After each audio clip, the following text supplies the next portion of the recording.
성경 보겠습니다. 우리 가지고 계신 유인물 1페이지에 보시면 베드로후서 2장 9절에서부터 14절이 있습니다. 인물 없으신 분은 성경 참조하시기 바랍니다. 베드로후서 2장 9절에서부터 14절 제가 읽고 설명을 잠시 드리고 유인물을 중심으로 기독교 교리사 비판을 같이 해보도록 하겠습니다.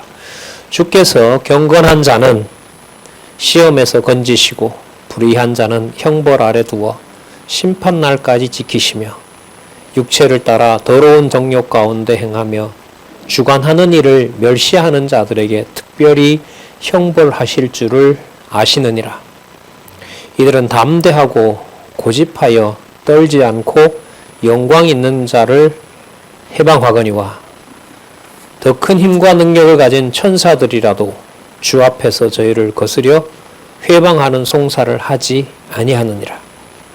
그러나 이 사람들은 본래 잡혀 죽기 위하여 난 이성 없는 짐승 같아서 그 알지 못한 것을 회방하고 저희 멸망 가운데 멸망을 당하며 불의의 값으로 불의를 당하며 낮에 연락을 기쁘게 여기는 자들이니 점과 흠이라. 너희와 함께 연회할 때에 저희 간사한 가운데 연락하며 음심이 가득한 눈을 가지고 범죄하기를 쉬지 아니하고 굳세지 못한 영혼들을 유혹하며 탐욕에 연단된 마음을 가진 자들이니 저주의 자식이라. 그 본문을 우리 잠시 보고요. 인간론과 관련해서 이번 시간에 좀 비판적으로 살펴볼 내용들을 잠시 개관한 후에 가지고 계신 유인물을 통해서 전통 신학 혹은 전통 철학에 오염된 인간론에 대해서 살펴보도록 그렇게 하겠습니다. 거기 보시면은요, 크게 한 세 부분으로 좀 나누어서 볼 수 있을 것 같아요. 그 뭐냐면은 9절에서부터 11절까지 보면 불의한 자들, 경건한 자들이 아닌 불의한 자들을 심판 아래 뒀다고 하는데, 그 9절 그 중간에 보면 이들은 담대하고 고집하여 떨지 않고 영광 있는 자를 해방한다고 얘기를 하죠. 그 교회에 대한 해방인 거고요. 바로 교회의 머리 대신 주 예수 그리스도에 대한 회방하고도 관련이 되겠죠. 그 다음에 12절에 보시면 그러나 이 사람들은 그런 어떤 그 담대해 보이고 그 성도들보다 담대해 보인다는 거잖아요. 그리고 그 자기 어떤 고집이 확신과 같이 보여져요. 그리고 어디에서도 담대하기 때문에 떨지 않아요. 그러니까 교회를 핍박하는 것이 너무나 당당한 거죠. 마치 우리가 좀 살펴보겠습니다마는 신학자들이 이 성경을 정확하게 알지 못하고 성경의 권위를 막무가내로 훼손하고 하나님의 존재와 또 그리스도의 그 존재에 대해서 철학적인 어떤 이론으로 자신 있게 말하고 그걸 이제 위대한 어떤 지적 작업으로 소개하는 데 있어서 부끄러움 이게 아니라 너무너무 당당하게 서구 신학자들이 그렇게 시작을 했고요. 지금은 이제 동서양 막론하고 다 교류가 되니까 그 이론을 전개하는 데 있어서 진지한 척 하면서도 자신 있게 고민이 많은 듯 하지만 자기 주장의 확신에 대해서 신에 대한, 하나님에 대한, 또 교회에 대한, 예수 그리스도에 대한 그 인간 자신의 어떤 그 능력에 대해서 당당한 모습을 보여준다는 말이죠. 이게 2000년 전에 이미 베드로 사도를 통해서 기록해 놓은 바로 이 본문에 나타나는 겁니다. 오늘 우리가 살펴볼 부분도 종교개혁 이후에 종교개혁자들도 결국은 인간론에 있어서 그 인간의 자유나 인간의 그 능력을 열어놓음으로 서구 개혁파 교회는 이 인간 의지 문제를 결국 독립시키는 일로 나아가게 된다는 거죠. 그러다 보면 교회는 이제 하나님의 은혜에 죄에다가 인간의 공로가 이제 첨가되는 바로 그런 방식으로 정리를 하고 그걸 이제 성도들에게 자기도 실천하지 못하는 것을 또 실천하는 것처럼 보이면서 그걸 이제 성도들에게 강요하는 그런 이제 오류를 범하게 된단 말이죠. 자, 12절에 보면 그러나 이 사람들은 본래 잡혀 죽기 위하여 난 뭐라 그럽니까? 이성 없는 짐승이라는 거죠. 짐승은 본능적으로 살아가는 그 어떻게 보면 물질 아닙니까? 그 욕구 속에서 자기의 어떤 욕망을 추구해 가는 그 이성 앞부분하고 연결을 좀 시키면 고도의 이성을 발휘해서 하나님을 비판하고 또 성도들을 그 어떤 물리력이나 혹은 어떤 지적으로 공격을 한다고 하지만 이 12절에서는 이게 반전이 일어나잖아요. 잡혀 죽기 위하여 난 이성이 없는 짐승이라는 거죠. 이 명제를 보편적으로 받아들이기는 어려워요.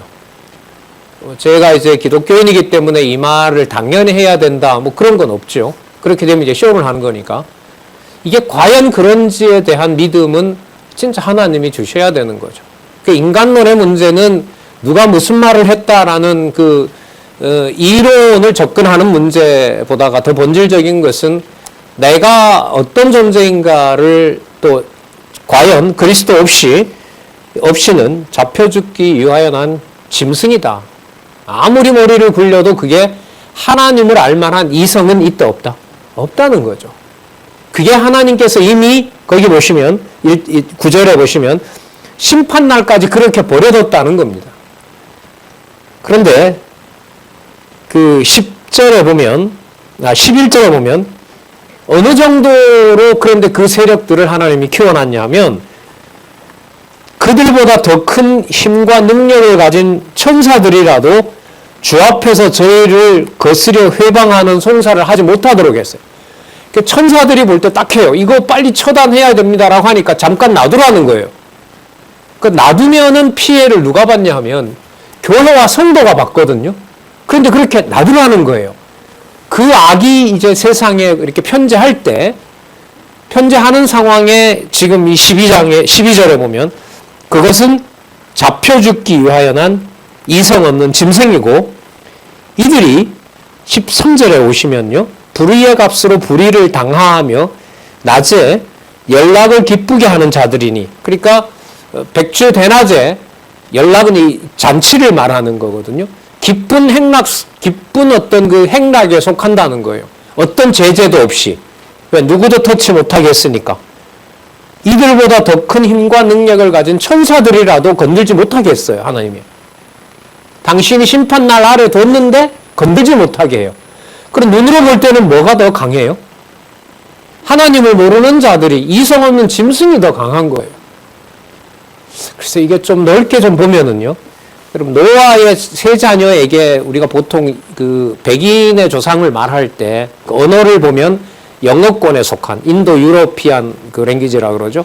그런 어떤 문법을 쓰는 나라들을 우리가 보통 그 백인이라 부르는데 그 언어로 넣으면 뭐 인도까지 들어갑니다만은 그렇게 광범위하게 잡을 때 우리가 이 사람들을 야베티안이라 불러요. 그러니까 야벳의 후손이라 부르거든요. 그 유럽 사람들이 그 정복을 많이 하잖아요. 아시아도 거의 다 정복을 했고요. 그리고 자기네들끼리 물질 문명이라는 어떤 과학에 기반을 둔 물질 문명을 만들어서 그 수천만 명, 단일 민족 유대인만 600만을 죽이지 않았습니까? 그런 어떤 또 자기네들끼리도 수천만을 죽였고요. 1차, 2차 세계대전을 치르면서 그런 어떤 자들에게 물질적 번영은 허락한 게 맞죠. 우리는 그걸 노아에게 허락한 약속이라고 이제 알고 있죠. 그런데 그걸 지금 그리스도를 기준으로 봤을 때는 모든 대부분의 기독교 역사가 지금까지 보면 우리는 한 150년밖에 안 되지만은 상당의 그 기독교 역사는 바로 유럽 중심의 역사인 거죠. 우리가 교리사 살펴보는 것도 그런 유럽의 그 교회사를 살펴보는 거고 교리사를 살펴보는 거잖아요.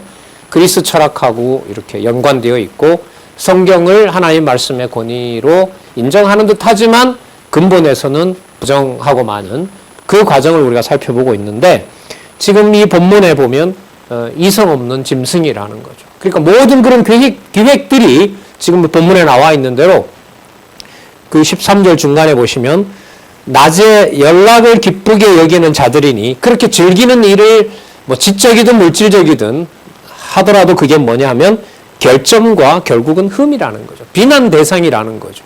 그러니까 뭐가 저지르는 이성 없는 짐승이 저지르는.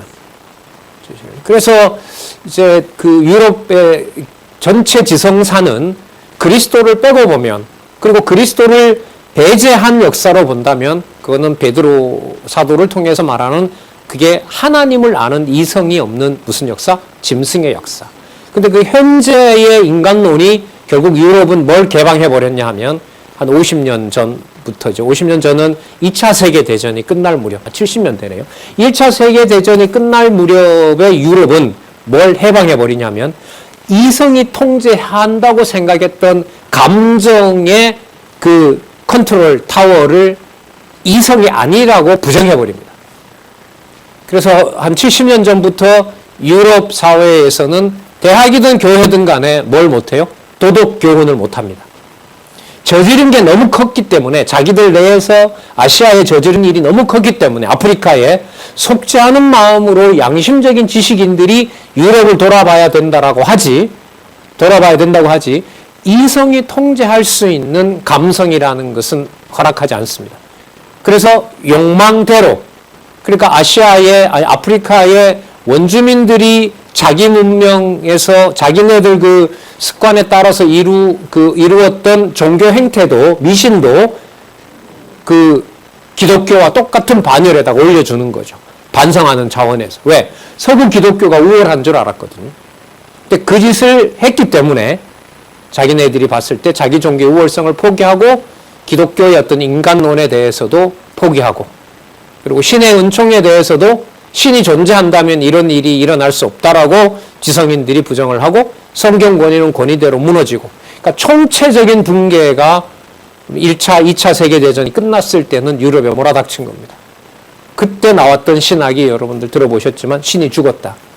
사신신학. 그건 신학이 아니죠. 어떤 면에서는. 그러니까 사신신학은 성경 권위부터 시작해서 신의 존재가 없다는 부정하는 또 살아있다고 주장하는 사람들의 주장을 없애는 신을 죽이는 그런 어떤 문화로 종교를 분류하죠. 그러니까 기독교는 어떤 한 종교 문화 가운데 하나이지 거기에 독자적인 구원이 있다고 말하지 않습니다. 그걸 지금 베드로 후서는 마음껏 그렇게 자기네들 마음대로 그렇게 즐기는 것을 점과 흠이라고 얘기를 합니다. 그리고 아까 나왔던 12절에 이성 없는 짐승과 같다고 얘기를 하고 있고요. 자, 14절 음심이 가득한 눈을 가지고 범죄하기를 쉬지 않고 굳세지 못한 영혼들을 유혹하고 그렇죠. 감정을 해체시켜 감정의 그 감옥을 붕괴시켜 놨기 때문에 모든 사람들의 행위가 그 자체로 뭐냐면 보호받아야 된다는 거죠. 그러니까 특별히 뭔가 보호해야 될 가치가 사라진 거죠. 여러분 그 대표적인 게 뭐냐 하면 유럽에는 몰아닥쳤고요. 미국도 법마다 좀 주마다 법이 다르니까 상당수의 법들이 거의 통과됐고요. 우리나라 지금 국회에 계류되어 있는 개인보호법입니다. 그 지금 기독교단체가 엄청 이를 반대하고 있죠. 왜냐하면 이게 통과가 되면 누구 타인에 대한 비난이라는 것을 하게 되면 형사고발을 당합니다. 제가 만약에 이게 교회가 아니라 강의실이라고 했는데 제가 여기서 불교라든지 무슬림이라든지 비판을 합니다. 교회는 괜찮아요. 그 같은 신념을 가지고 있는 사람들은. 이게 만약에 공적인 어떤 혜택을 받고 보호를 받는 학교에서 제가 만약에 그걸 비난하잖아요. 그러면 형사고발 됩니다. 그러니까 극도의 그 개인주의 원칙을 입법화하는 것이 지금 유럽이고 그게 지금 한국에서 다가오고 있죠. 근데 이게 전체적인 대세를 봤을 때는 거부하기가 힘들 것 같아요. 그리고 하나님의 그 심판으로 보더라도 또 교회에 대한 하나님의 엄격한 심판의 역사를 보더라도 그 방향으로 갈 확률이 많습니다. 그리고 지나가다가 그 어떤 모슬림이라고 비난하거나 어떤 것을 따질 수가 없는 상황이기 때문에 이런 면들에 대해서는 앞으로 거부할 수가 없지 않느냐 이런 생각이 듭니다. 자, 전체적으로요. 오늘 가야 될 방향을 미리 말씀을 드렸어요. 그래서 가지고 계신 유인물을 어디를 보시냐 하면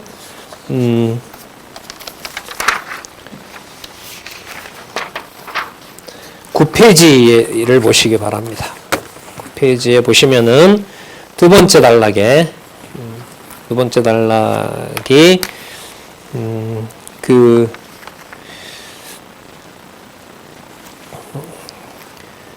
칼빈이 죽은 다음에 네덜란드 도르트에서 장로교 역사에서 아주 큰 의미 있는 그 종교회의가 열리죠. 그 도르트 총회라는 건데 거기에서 칼빈주의 5대 교리가 확립됩니다. 그게 장로교 교리에 지금 거의 뭐라 그럴까요? 거의 규칙이 되어 있는 헌법과 같은 어떤 기능을 하고 있는 거죠. 그 이전에 우리가 지난번에 살펴봤지만은 인간의 자유의지와 인간의 보편적 구원, 누구든 다 구원받을 수 있다고 얘기했던 그 아르미니우스주의자들에 대한 반박으로 그게 나왔다는 거 지난 시간에 말씀을 드렸죠. 다시 한번 짚어보면은 전적 타락.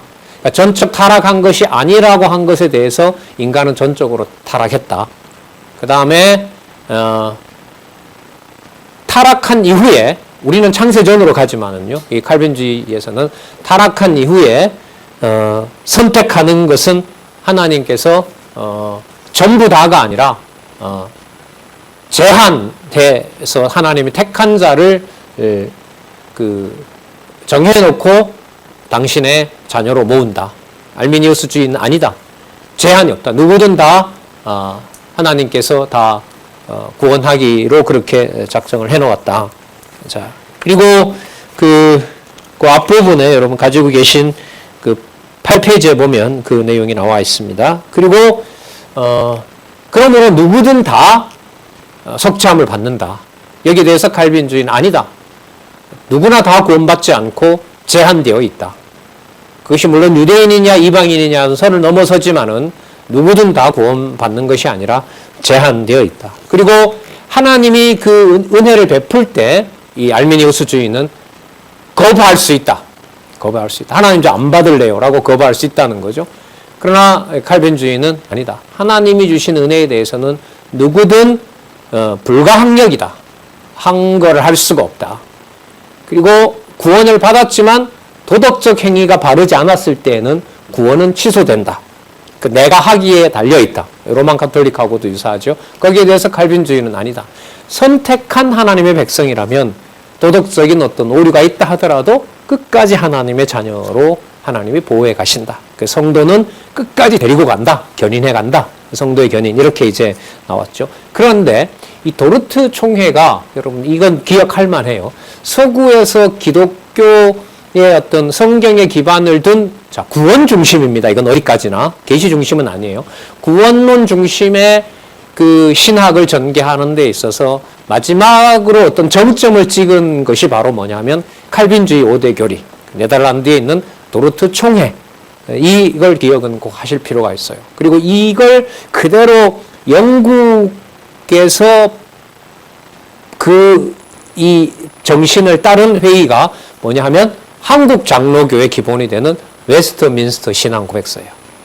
웨스트민스터 대요리 문답, 소요리 문답, 그리고 그 신조가 바로 도르트 총회의 이 부분을 가지고 옵니다. 그런데 이 두 가지 다 무엇을 열어놨냐 하면 시작은 타락 이후에 하나님이 무조건적으로 선택했다고 하는데 끝날 때 성도의 성화와 견인에 가서는 끝까지 누가 구원받느냐에 대해서는 인간의 의지를 열어놓습니다. 그래서 우리가 웨스트민스터 신앙 고백서를 그때 교회에서도 우리가 스터디를 했는데요. 그때 다 이제 헌법 대소요리 문답 다 꼼꼼하게 봤습니다. 그러니까 시작은 은혜로 하고 마지막 문장은 율법으로 마쳐요. 그래서 그때 간단하게 정리를 은혜로 시작해서 뭘로 마친다? 율법으로 마친다. 은혜로 시작해서 인간의 의지를 강조한다. 이 방향으로 가기 때문에 결국은 이 개혁파 신학이 인간의 자유의지를 열어놓는 일이 벌어집니다. 그래서 지금 말씀드리려는 자들이 전부 바로 인간의 의지를 열어놓고, 그러면 여러분, 구원을 하나님이 제한해놨다고 하는 게 좋아요? 내 자유의지가 있으면 누구든 선택하면 다 구원받는다고 해야 돼요? 후자죠. 그러니까 이게 연결이 되는 거예요. 그러니까 인간의 자유의지를 주장하게 되면 누구든 자기의 의지에 따라서 또 행위에 따라서 뭘 받는다? 구원을 받는다. 이걸 뭐라 부르냐면 보편구원론이라 그럽니다. 보편구원론이라. 그러니까 인간의 자유의지와 보편구원론은 짝이에요. 한 가지가 나오면 한 가지가 나올 수밖에 없어요. 자, 그래서 9페이지에 보시면은 그 12번에 나온 얘기가 뭐냐면 그 소미르 학파의 아미랄두스, 이게 프랑스에 있는 도시죠. 거기를 중심으로 했던 자들인데 그 세 번째 줄에 보면 나옵니다. 보편적 구원이 이루어졌으며 이 조건 하에 모든 사람이 믿음을 조건으로 구원에 초대되었다고 보았다. 그러니까 초대되었고 선택은 내가 하고 이렇게 되죠.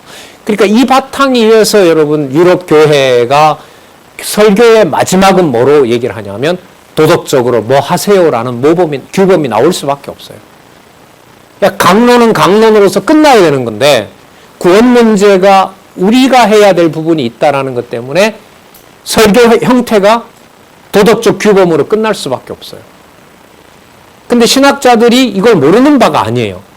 은혜입니다라고 하면 그대로 딱 끝내잖아요.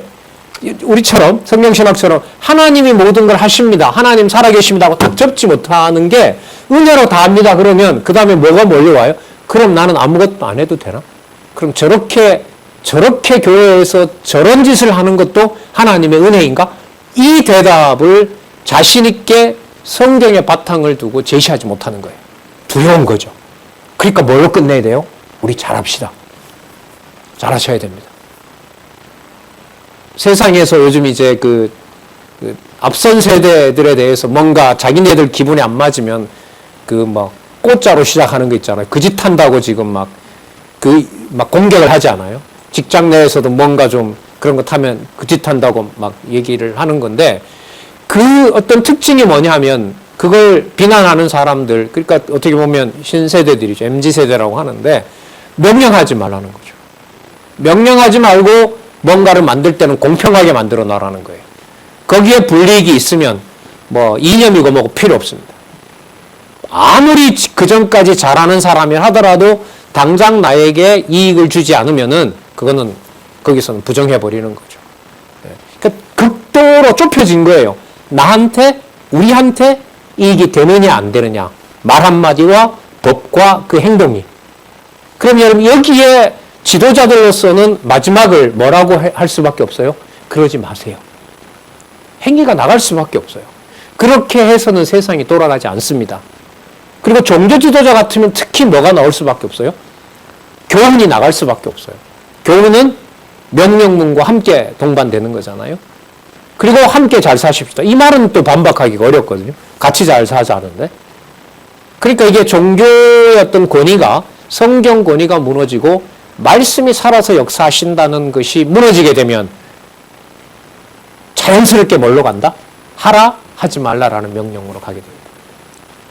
그럼 우리가 말씀운동의 역사에서 명령문이 사라지고 법과 원칙이라는 제도가 아닌 하나님께서 교회를 세워가시고 보호하신다라고 하는 것은 하나님께서 뭘 세워놓으신 것이냐?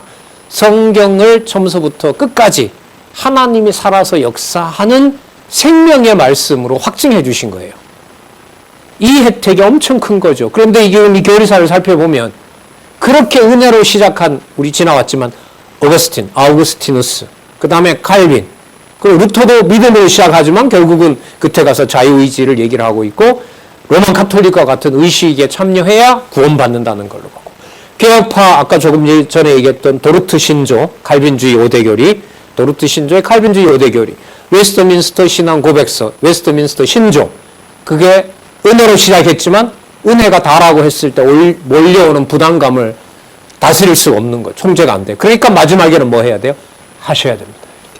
그게 설교이고 대표적인 서양의 그 종교 그 강의에 있어서도, 그래서 지금 조직신학을 가르쳤던 대학들이 조직신학과 윤리학이라는 과목을 같이 넣습니다. 조직신학이 이론이라면 이론만 가지고 되지 않으니까 뭐도 동반해야 된다? 실천도 동반해야 된다. 그래서 제가 다니는 학교도요, 과목이, 아니 그 학과가 조직신학과 윤리학이에요. 조직신학과 윤리학. 이게 이제 뭉쳐져 있는 거죠. 이게 바로 뭘 얘기를 하냐면, 은혜만 얘기하고 하나님이 다 주관하신다고, 하나님이 섭리자다라고 얘기를 했을 때 눈에 보이는 교회의 여러 가지 현상들이 저것도 은혜냐라고 하는 것에서 반박을 할 수가 없고 대답을 못 하는 거죠. 하나님 살아계신 증거로 증명을 하기가 어려운 거죠. 왜? 성경 권위가 무너졌으니까요. 성경에 나와요라고 하면 성경 다른 부분은 그거 아닌데요. 그리고 또 다른 성경 근거를 대면 그 성경의 권위 자체가 처음서부터 끝까지 확증이 안 됐는데 왜 그걸 부분적으로만 떼서 진리라고 하느냐. 그래서 근거의 원천이라고 할 수 있는 성경 권위까지 무너진 거기 때문에 이건 방어하기가 어렵습니다. 그래서 신학자들과 지성인들과 어떤 계약 관계에서 학교의 교직원으로 학생들 가르치고 하는 것이 보호해 주는 거지, 진리에 대한 확신으로, 성경 권위에 대한 확신으로 어떤 지성 집단들이 운영되는 것은 현실적으로 거의 존재하지 않습니다. 그 관점에서 여러분, 성경 신학에서 말하는 하나님 하게 하신다는 하나님 중심, 여호와 존재 중심, 여호와의 능력 중심의 이런 신학의 흐름이 존재한다는 것은 이 시대에 아주 기이한 현상입니다.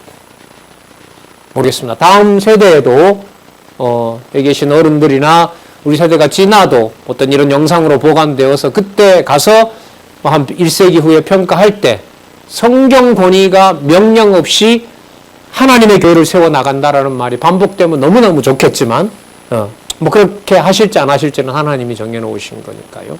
자, 그래서 오늘 여러분들에게 말씀드리려고 하는 것은 가장 많이 나오는 대답이 그 낱말이 뭐냐면 인간에게 자유의지가 있고 구원은 누구나 다 받는다. 이게 이제 대세로 가는 거죠. 대세로 가는 거고 일부 기독교 국가들은 이걸 악용하죠.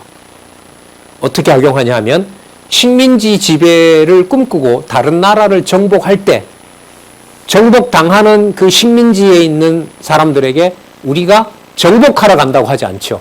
뭐 하러 간다 할까요? 문명을 전해주러. 개발을 도와주려. 일본이 우리칠 때 지금도 일본이 제일 첫 번째로 우리를 침략했던 것을 뭐로 들지요? 조선의 근대화. 철도 놓아주고 공장 만들어주고 했던 조선의 근대화. 그건 일본의 몫이 크지 않아. 지금도 흔적들이 많다 이렇게 말하죠. 일본뿐만 아니라 모든 서양인들이 거기에 문화 속에 뭐가 묻어갑니까? 기독교가 묻어나죠. 로만 카톨릭은 로만 카톨릭이든 개신교든 마찬가지였습니다. 저기 몇 가지 예를 들자면은 남아프리카 공화국을 점령했던 우리에게는 이미지가 좀 좋잖아요. 네덜란드 사람들이 거기서 저지른 만행들이 얼마나 끔찍한데요. 자기네들끼리 네덜란드하고 영국이 서로 그 남아프리카의 좋은 땅 차지하려고 그걸 여러분 네덜란드 교회가 뭐 하는 줄 아세요? 그 영국하고 싸우는데 무기를 네덜란드 개혁교회가 사서 보냅니다. 그 나라만 그랬을까요? 아니요. 그래서 이 서구 교회사를 보면 막 쓰리고 아프고 야 이걸 도대체 어떻게 정리를 하지? 무슨 증거로? 하나님 살아계신 증거로? 제가 이 교리사를 먼저 하고요.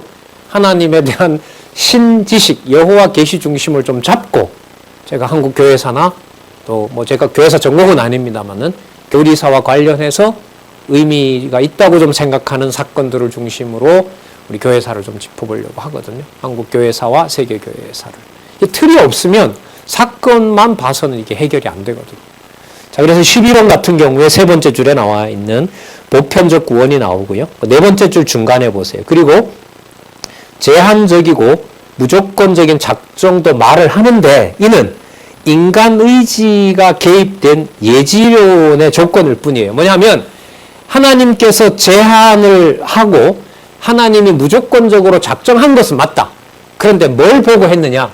너가 앞으로 뭘 할지를 알고 했다는 거예요. 그러니까 누구 의지가 앞서요? 결과적으로. 내가 뭔가 할 것을 알고 조건 없이 섰겠다. 이게 벌써 말이 안 되는 거죠. 그래서 예지론이라는 건 아주 경계를 해야 됩니다. 예지는 내 의지로 내가 뭔가를 할 수 있다는 걸 하나님이 알고 얘가 착하게 살 것을 알고 그 다음에 예정했다. 그게 예지 예정론입니다. 성경 신학이나 개혁파 신학에서는 절대 아닙니다. 초기 개혁파 신학에서는 절대 아니에요. 예정 예지죠. 우리는 왜? 하나님이 정해놨기 때문에 그 사람이 그런 행동을 하는 것이 있을 수밖에 없다. 자, 이게 지금 12번에 나와 있는 내용인데 이 주장들을 그 밑에 보면은요. 하나, 둘, 셋, 넷, 다섯 번째 줄 중간에 보면 인간들이 하나님을 믿지 않을 것이라는 사실을 하나님이 미리 아셨기 때문에 그 인간 의지가 들어가잖아요. 벌써 이게. 자, 의지에 따른 결과가 바로 인간의 구원이다. 자, 이걸 스위스 교회, 그래도 여러분 스위스 교회는 칼빈의 그 하나님의 예정을 강조하던 교회 아닙니까? 이 주장에 대해서 그 제네바는 그 프랑스하고 국경이 맞닿아 있잖아요. 아까 그 스무일이라는 데가 프랑스인데 제네바하고 가깝거든요. 어쨌든 이 인간의 그 능력과 보편적인 구원에 대한 내용을 스위스 교회가 거부하죠. 반대한다. 저거 아니다. 그래서 스위스는 그 밑에 세 번째 줄에 보면 스위스 일치신조. 그러니까 스위스 교회는 그 소멸 학파의 보편 구원론과 예지론과 인간의 의지를 강조하는 것을 우리는 받아들이지 않는다. 그래서 유럽의 이 개혁파 역사에 보면 뭐가 많이 나오냐 하면은요. 무슨 그 총회 선언서가 많이 나옵니다. 아까 얘기했던 도르트 신조 이것도 선언서죠. 웨스트민스터 신앙 고백서 이거는 3년 동안에 걸쳐서 100몇 명이 참석하죠. 거의 뭐 기도하면서 기도를 2시간, 3시간 했다 그러잖아요. 그렇게 엄격하게 그 총회를 벌이는데 이유가 뭐냐면 이단에 대해서 하나님의 어떤 구원에 대해서 인간의 의지가 개입되는 데 대해서 그걸 막아보려고 했어요. 현상으로 보면 눈물겹습니다. 눈물겨워요. 물론 그 역사도 하나님께서 섭리해 오신 거고요. 그런데 그 사건이 있을 때마다 유럽 교회는 뭘 내느냐? 자기네들 교단에 합당한 그야말로 신조를 내는 거예요. 신조를 내게 됩니다. 그러니까 어떻게 보면 한국 기독교 총연합회가 정상적으로 어떻게 보면 기준은 우리 기준이죠. 정상적으로 작동을 했으면 어떤 방향으로 가야 되냐 하면 우리 한국 교회의 제1회 장로교 총회, 옛날 명칭은 뭐냐면 조선 예수교 총회였어요. 그게 1912년에 1회가 열리거든요. 한국에 처음으로 목사 안수를 받은 7명의 목사를 중심으로 1912년에 제1회 조선 예수교 장로회 총회가 열립니다. 그게 그러니까 여러분 1910년 한일 병합 이후에 총회가 섰다는 거 여러분에게 강조를 드렸잖아요. 그러면 그 이후로 총회가 나왔던 성명서로 보면 그 성명서의 핵심은 뭐여야 되냐면 성경 권위를 기준으로 이단이냐 아니냐여야 되는 게 연합회의 성격이어야 성경적이었던 거예요. 근데 그게 얼마 가지 못해요. 한두 번 지나다가 요즘도 나오지만 무슨 선거 처리되거나 정치적인 어떤 입장이 있거나 자기네들이 이해관계에 있을 때 매스컴을 통해서 자기네들 입장을 내요. 그런데 그게 성경 권위의 바탕을 둔 진리 분별하고는 관계가 전혀 없어요. 한국교회는. 그렇기 때문에 전체 교회가 모이는 연합회의 성격이 성경적이냐라고 하는 것은 한국교회는 그렇지 못했어요. 어떻게 보면 우리 단체가 만약에요. 글쎄요. 많든 적든 간에 어떤 한 공식적인 단체로 있다면은 어떤 성경 권위가 추락해 가는 데 있어서 이것이 성경적이 아니다. 그러므로 이렇게 되는 것이 성경적이다라는 것을 어떤 행위를 통해서 성명서도 낼 수가 있겠죠. 선언문도 낭독할 수가 있겠고 한국 교인들에게. 사실 여러분 그 기능을 하는 게 있습니다. 그게 뭘까요? 방송도 물론이지만 뭡니까? 신문요. 신문이 바로 이런 성격을 가지고 있는 겁니다. 그러니까 지속적으로 성경 권위가 추락해가는 현장에서 하나님의 말씀의 권위를 끝까지 사수할 수 있는 현재 우리들로서 중요한 채널이 바로 뭐냐면 2달에 3번 나오는 한국 크리스찬 신문이라고 할 수가 있겠죠. 거기에 우리의 목소리를 담아서 지금 5,000부 나가죠. 그렇게 이제 나가고 이게 앞으로 예를 들면 이제 스마트폰으로도 탑재가 되고 이런 건 이제 앞으로 하나님 어떻게 하실지 모르겠어요. 예. 어쨌든 우리로서는 성경 권위의 바탕을 둔 신학과 신앙과 교회 설립이라고 하는 것을 우리가 눈으로 경험했기 때문에, 그리고 과거에 어떤 이렇게 총회의 신조를 모아놓고 이걸 여러분 믿으셔야 됩니다. 다른 건 믿으면 안 됩니다. 이런 방식으로 하지 않고 말씀의 권위 위에 세워지는 바로 그러한 것을 봤기 때문에 그래요. 자, 13번에 보면 이제 아마 들으셨던 분도 계실 텐데, 여러분 감리교 그 교리의 창시자가 누구죠? 혹시 아세요? 웨슬리죠. 자, 이쯤에 이제 웨슬리가 등장합니다. 그런데 웨슬리는 칼빈주의를 촉발했던, 아까 말씀드린 인간의 자유의지와 보편구원론과 은혜를 한가할 수 있다는 것과 은혜가 결국 취소한다는 거 주장했던 알미니우스의 계열입니다. 그러니까 자유의지와 보편구원과 하나님에 대한 항거와 그 다음에 끝까지 구원은 보장 못하고 내가 행위를 해야 된다. 바로 이렇게 주장했던 알미니우스주의자들의 계열에 웨슬리안이 들어갑니다. 감리교의 어떤 창시자라고 얘기를 하죠. 그런데 글쎄 이 정도 구분이 필요한가 싶긴 한데, 좀 더 상세하게 얘기를 하면 알미니우스는 인간이 중생할 때부터 인간이 자기 의지로 그 중생을 거부할 수도 있어요. 알미니우스는. 그런데 웨슬리안들은 이건 부정해요. 왜냐하면 전적 타락이라는 것을 웨슬리안들은 어느 정도 받아들이거든요. 감리교는. 그 전적 타락을 했는데 내가 선택할 수 있는 여지가 있다고 하면 뭐가 돼요? 모순이 되거든요. 그럼 언제부터 자유의지가 발동되느냐? 중생할 때는 은혜예요. 그런데 우리가 이 세상에 살아가는 과정을 우리가 종교적으로 뭐라고 하냐면 구원의 서정에서 성화라 그러죠. 그리고 그때마다 뭘 해야 되냐 하면 회개를 해야 되죠. 그러니까 회개와 성화를 할 때는 누가 해야 돼요? 내가 하는 의지가 있어야 돼요. 그럼 어쨌든 알미니우스주의나 웨슬리안 알미니안이나 중생할 때도 의지가 관여하고 중생은 아니지만 회개와 성화 과정에서는 자유의지가 필요하다라고 한다는 면에서는 알미니우스주의나 웨슬리안 알미니나 차이는 없어요. 그럼 이건 여러분 로만 가톨릭의 구원론하고 또 맞아떨어지는 거죠. 그럼 여러분 보세요. 인간론에 있어서 가장 핵심은 뭘까요? 하나님이 뭘 해명하지 못하도록 했나요? 인간의 의지 문제예요. 여러분 저희들이 아까 베드로후서 2장 9절에서부터 그 14절까지 읽었잖아요. 그 본문 내용을 살펴보자고 했을 때 잡혀 죽기 위하여 이성 없는 자들인데 그 권세가 아까 보면 천사도 통제가 안 될 정도로 뭐 합니까? 확산해요. 제가 왜 이 말씀 드리냐면 이 역사가 제가 봤을 때는 종교개혁 이후에 지금까지의 유럽 역사예요. 그러니까 뭐가 정리가 안 돼요? 인간 자유의지 문제가 정리가 안 돼요. 그럼 이 문제는 인간이 죄인이다라고 하는 죄론에 있어서 성경적인 규정이 안 된다는 거죠. 이건 성경을 부분적으로 읽어서는 도저히 알 수가 없습니다. 신론도 물론이고 기독론도 그렇고 하지만 저는 이 죄론이 제가 이제 전공했던 분야이기 때문에 학위 논문을 이 죄론을 썼기 때문에 생각할 시간이 좀 많았었습니다. 그러면서 이제 교리사의 한 부분을 이제 소개를 하고 있는데 진짜 인죄론만큼, 그러니까 죄론에 대한, 죄 문제에 대한 이 규정을 하나님 영광 계시까지 연결을 시키고 성경의 전체 진리를 바탕으로 해서 해명한다? 그럼 여기에서 여러분 무슨 책이 굉장한 가치가 있냐면 율법과 죄 그리고 은혜라는 이 성경신학의 전문 연구서입니다.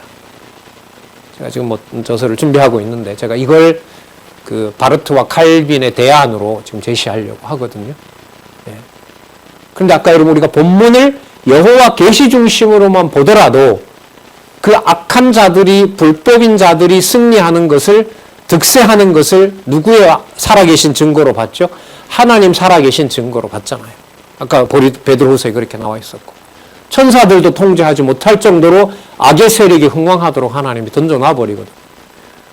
더 던져버리게 되면 예를 들면 예루살렘까지도 바벨론에 의해서 뭐 하는 일이 벌어집니까? 불타는 일이 벌어지죠. 그럼 하나님이 죽으신 건가요? 아니죠. 어떻게 보면 인간의 사악함에 대해서 하나님께서 엄격하게 무서운 심판을 한 경우라고 할 수가 있겠죠. 그래서 10페이지의 내용도 바로 알미니우스주의자들이다. 웨슬리안 알미니우스주의자들이다. 그 내용이 여러분 10페이지 세 번째 단락에 보면 나옵니다. 10페이지 세 번째 단락에 말씀드렸기 때문에 조금만 읽어볼게요. 볼코프는 원래의 아르미니우스주의자들과 웨슬리파 아르미니우스주의를 구분해야 한다고 보는데, 전자는, 그러니까 원래 아르미니우스주의자들은 인간은 어떤 능력이 없음에도 불구하고 죄책을 책임져야 한다고 봅니다. 그러니까 태어날 때부터 아담으로부터 물려받은 책임을 누가 져야 돼? 내가 져야 돼요. 내가 져야 돼요. 그래서 중생할 때부터 내가 회개를 해야 돼요. 중생할 때부터. 중생 자체가 그러니까 내 의지가 반영이 돼야 돼요. 그런데 웨슬리안 알미니우스주의는 그 다음에 보면 이에 대해 후자는, 그러니까 웨슬리파 아르미니우스주의는 죄책을 질 능력이 없는데 죄책을 진다는 것은 논리적 모순이기 때문에 죄책을 느끼고 믿고 회개할 능력이 있어야만 죄책이 성립한다고 본다. 그러면 여러분, 믿고 회개할 때 그때 뭐가 발동이 되냐면 하나님의 은혜가 내 속에 들어와서 작동한다는 거죠. 왜? 애기들은 자기가 뭘 하는지 모르잖아요. 그러니까 의지를 어느 정도 느낄 수 있을 때, 그건 뭐냐면 태어날 때 가지고는 안 되고요. 자기 의식으로 하나님 앞에 내가 죄인이라는 사실을 고백할 때, 여러분, 그래서요, 어떤 일이 벌어지냐면 하나님 앞에 이렇게 자유의지를 발휘해서 내가 하나님 앞에 진정으로 회개하도록 안내를 이 웨슬리파 알미니안주의가 하기 때문에 당대의 신학자들이 웨슬리안 알미니우스주의를 이 세상에서 가장 아름다운 복음이라고 평가합니다. 왜냐하면 웨슬리안이 나왔을 때, 웨슬리안 알미니우스주의가 나올 때 유럽 교회는 장로교가 정치적으로, 교리적으로 교회 내면에서도 부패했고 타인에 대한 정죄가 극심했어요. 뭘 가지고? 하나님의 예정을 내가 현실에서 적용해버려요. 그러니까 자기가 택자냐 불택자냐라는 것을 장로교가 정치적으로 저질러버리면, 정치적으로 저지른다는 말은 뭐예요? 사람들의 생명 여탈권까지도 어떤 행위를 가지고 죽이는 거죠. 여러분 잘 아시는 대로 이 강간범들에게 이 주홍글씨라고 붉은 이 메달을 달아서 도시를 마차에 끌고 질질 끌고 다니잖아요. 예, 주홍글씨. 청교도들 문화에 그게 있거든요. 미국으로 가서도 그 일이 벌어졌고. 그러니까 그 재판이 사라진 지 150년이 안 됐습니다. 150년 전까지 그게 있었어요. 예? 어쨌든 그 장로교가 보여주는, 그러니까 뭐냐면, 예정론 교리는 전적인 하나님의 주권이거든요. 그걸 이 세상에서 우리가 저 행동을 하니까 저거는 버린 자식이다? 지옥 간다라고 판정을 해버리고 신의 이름으로 뭐 하는 거예요? 단죄하는 거예요. 여기에 인간적으로 웨슬리파 알미니우스주의자들이 경각하고 있었던 거죠. 그리고 저건 아니다라고 해서 지금 읽었던 대로 인간의 아름다운 본성이 존재하고 있고 그걸 구원받을 때 자기가 진정으로 회개하고 그걸 사람들이 같이 감싸주고 함께, 이 사람들 오순절 운동도 그 영향을 받습니다. 함께 성령을 받음으로써 아름다운 교회를 이루어 가자. 그래서 제가 읽어 드릴게요. 10페이지 제일 위에 줄에 보시기 바랍니다. 10페이지 제일 위에 줄에 보면, 자, 인간의 자유의지가 전제가 됩니다. 하나님을 철저히 의지하는 마음과 인간의 자유와 책임을 진지하게 실천적으로 존중하는 태도를 가지고 있다. 누구는? 장로교인들과는 달리 웨슬리안 알미니우스자들은, 웨슬리의 강론을 듣는 사람들은. 이게 사회적인 평가였습니다. 그 다음 볼게요. 인간의 자유의지와 자율적 선택의지, 그리고 책임질 수 있는 의지를 강조하기 때문에 인간의 도덕적 책임을 강조하는 거예요. 여러분, 이 도덕은 인간이 못 넘어섭니다.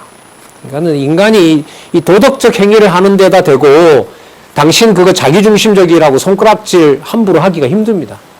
여러분 제가 만약에 교회 앞에서 제 재산을 다 기부하고 가난한 사람들을 위해서 살겠다 그러고 선언을 하고 다 하잖아요. 그러면 처음에는 저거 미쳤나 그럽니다. 근데 보니까 몇 달이 가고 몇 년이 가는데 어떻게 보면 신체 기부까지 하고 장기 기증까지 하면서 마지막 내가 남아있는 내 몸뚱아리라도 마지막 몸은 인류에게 누군가에게 필요한 대로 나눠준다고 하면서 그걸 제가 1년을 그렇게 하고 2년을 그렇게 하면 처음에 미친놈이라고 하던 소리를 계속해서 할 수 있을까요? 없을까요? 없습니다. 어떻게 보면 그 교회 앞에 그렇게 앉아있으면요. 누구처럼 사람들이 기부를 할 수 있죠. 아, 저 사람에게 돈을 맡기면 가난한 사람 위해서 쓰겠다. 이게 여러분 뭐예요? 도덕입니다. 이게 도덕이에요. 그래서 여러분 우리나라 같은 경우에 여론몰이를 해갈 때 도덕적으로 뭐 합니까? 매장시켜버리죠.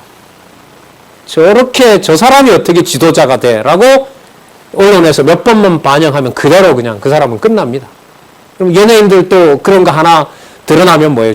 자살하는 사람들 많았잖아요. 그래서 이 도덕이라는 게 이렇게 무섭습니다. 그러니까 장로교가 있고 웨슬리안들이 있는데 웨슬리안들의 행위가 도덕적으로 월등할 때 장로교 쪽으로의 확률이 적을까요?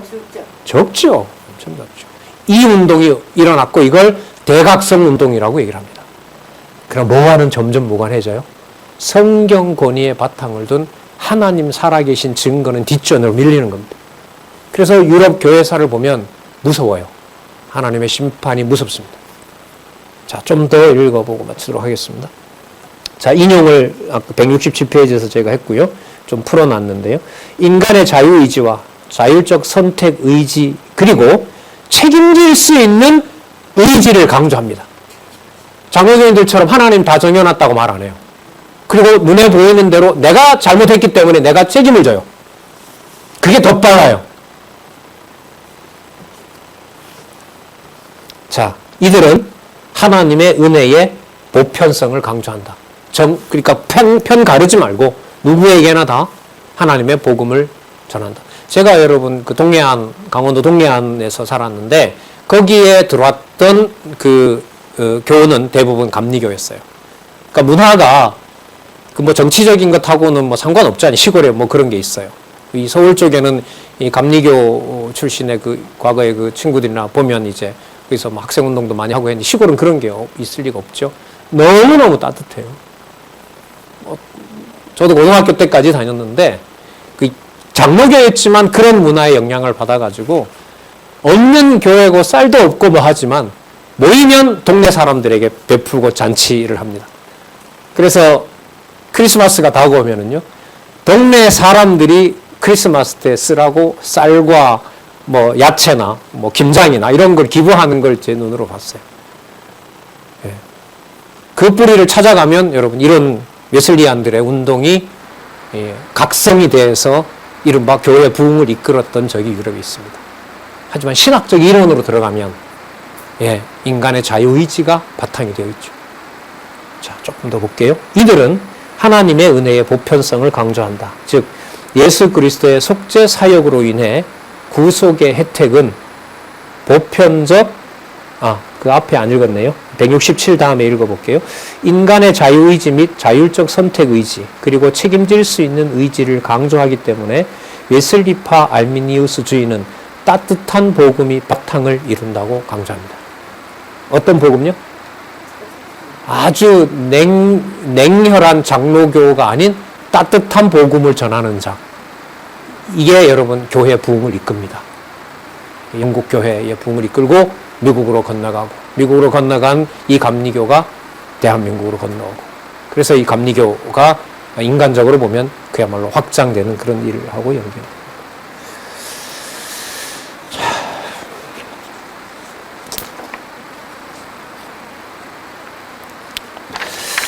예, 13번까지 했는데요. 제가 정리한 거 좀 읽어볼게요. 10페이지에 보시면 세 번째 단락에 그 고딕체로 적어놓은 부분이 있습니다. 10페이지 단락에 말씀은 이미 드렸는데 인간 자유의지에 바탕을 둔다. 구원과 행위를 어디에다 맞춘다? 도덕적 행위에다가 맞춘다. 자, 제가 좀 이 이론을, 이 일을 제기해 놓은 게 있는데요. 그 부분 잠시 볼게요. 10페이지 세 번째 단락 위에서부터 다섯 번째 줄 고딕체. 그런데 죄책을 질 능력이 있건 없건 간에 죄책은 하나님의 주권적인 통치를 계시하는 절차이지 인간에게 자유의지가 있다는 것을 증명하기 위한 것이 아니다. 그러니까 내가 뭔가를 할 수 있다는 것을 확정짓는 것이 아니라 하나님께서 죄를 물으면 죄가 될 수밖에 없고, 그 장로교가 이걸 간과해버린 거죠. 하나님께서 선택과 유기를 주장하신다면 현상에서도 그걸 적용하는 분이 누구일 텐데? 하나님일 텐데, 그걸 교권의 이름으로, 총회 결의의 이름으로 뭐 하는 거죠? 인간이 집행을 해버리는 거예요. 자기가 하나님 노릇을 하는 거죠. 자, 절차이지 인간에게 자유의지가 있다는 것을 증명하기 위한 것이 아니다. 앞에서 셰리던이 따뜻한 복음적 경건이라고 본 것은, 아까 웨슬리안 알미니스주의에 대해서 따뜻한 복음적 경건이라고 본 것은 인간에게 죄책을 설명하는 이론인 웨슬리안 알미니스주의를 볼코프가 옹호하는 것으로 보인다. 볼코프가 이걸 좋게 봐요. 이 볼코프가 여러분 네덜란드 개혁주의 신학자거든요. 그런데 어디 앞에서 이렇게 치고 나가지 못해요? 도덕 앞에서. 경건한 도덕적 열매가 맺히지 않았느냐. 이건 분명히 성령의 열매가 아니냐. 그 내용에서 다른 여지를 보지 못하는 겁니다. 그러면 자주 말씀드리잖아요. 아까 베드로전서에 나타났던 인간이 그리스도 없는 상태에서 인간은 모두 뭐다? 이성 없는 짐승이다. 이 명제는 어떻게 받아들여야 될까요? 자기 몸을 불사름에 내어줄지라도 사랑이 없으면 아무것도 없다고 할 때 그 사랑은 불사르는 차원 이상의 종교적 의미를 갖거든요. 이런 의미에서 죄론 공부는 근심이 더하죠. 고민을 할 수밖에 없고 하나님께서 이 자유함을 열어줘야 된다. 이게 제 생각입니다. 다음 1시간 정도 죄론을 더 하고요. 그 다음에 죄론은 뭐하고 관계가 있냐면, 그러면 그리스도는 얼마만큼 필요한가? 그래서 이제 기독론으로 가게 되고요. 그리스도의 구원론으로 이제 넘어가게 됩니다. 자, 기도하겠습니다. 하나님 아버지, 성경을 하나님의 말씀으로 확증해 주신 이 놀라운 은총을 감사드립니다. 서구의 그 오랜 전통의 신학들이 진리의 말씀의 토대를 확고히 두지 않을 때 눈에 보이는 일을 통해 사람들을 판단하거나 또 눈에 보이는 좋은 일로 사람들을 미혹하고 현혹하는 일들이 벌어집니다. 하나님께서 주관하지 않으시면 성령의 열매는 불가능하다는 것을 또한 다시 생각해 보게 됩니다. 진리의 말씀이 떠나지 않도록 저희들을 보호하여 주시옵소서. 예수님의 이름으로 기도드렸습니다. 아멘.